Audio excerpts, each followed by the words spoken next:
My initial, kind of getting to meet the then Prince of Wales, King Charles, when he was Prince of Wales, and getting to know his character, and I suppose the thing that kind of surprised me was probably how, can I say, normal he is.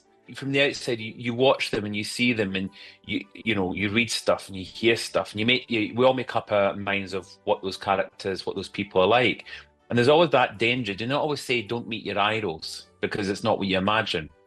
But luckily for me, meeting this family that I followed throughout my whole entire childhood and teenage years, it was exactly what I imagined they were, how I hoped they would be. And the thing about King Charles that I liked or like about him is he's very compassionate, he's very considerate, he's very passionate and about people.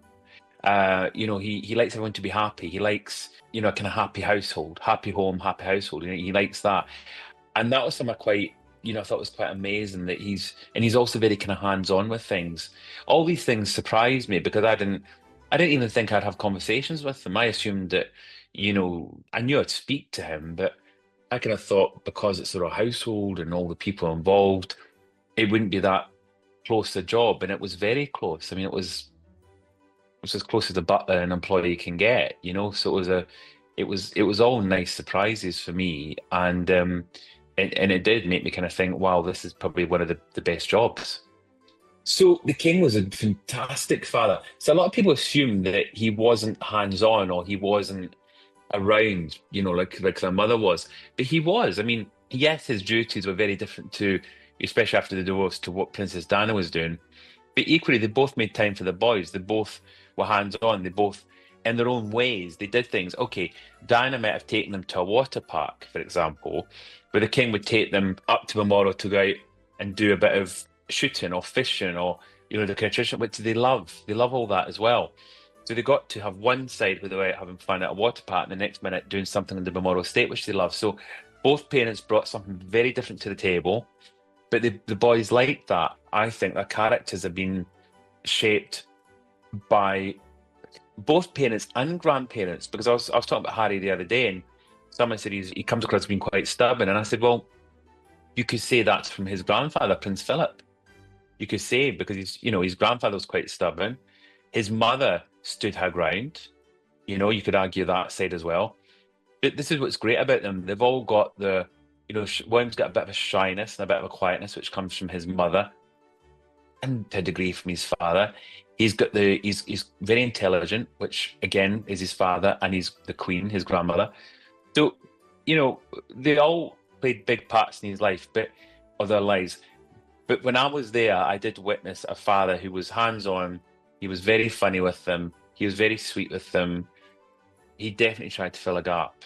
100%. He was trying to fill that space that their mother's death had left. He was definitely trying to not replace her, but trying to fill that space.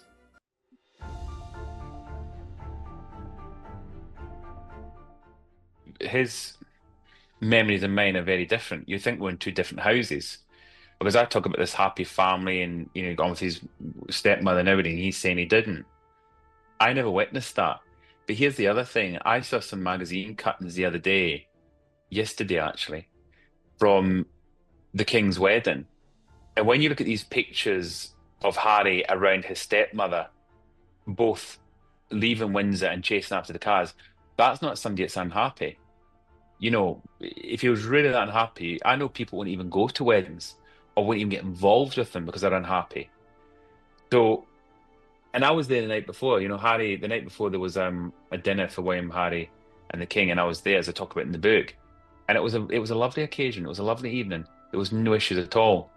It's interesting because the Queen said recollections of may vary. She talked about that, towards the end of her life about the situation.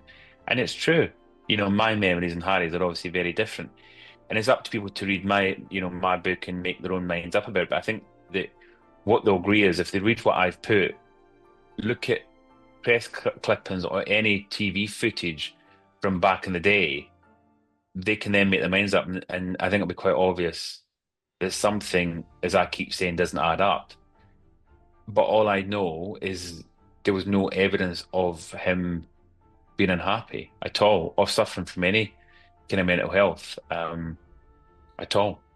But as I said, it's a silent thing, so it's possible nobody knew. But my memories are different, definitely very different from his. And I say, when you read the book, I think it's very clear that it's almost like a different household. We know it's almost as if I'm a different house to Harry, but it wasn't. That was his household. It was his home, and it's where I spent a lot of time as well.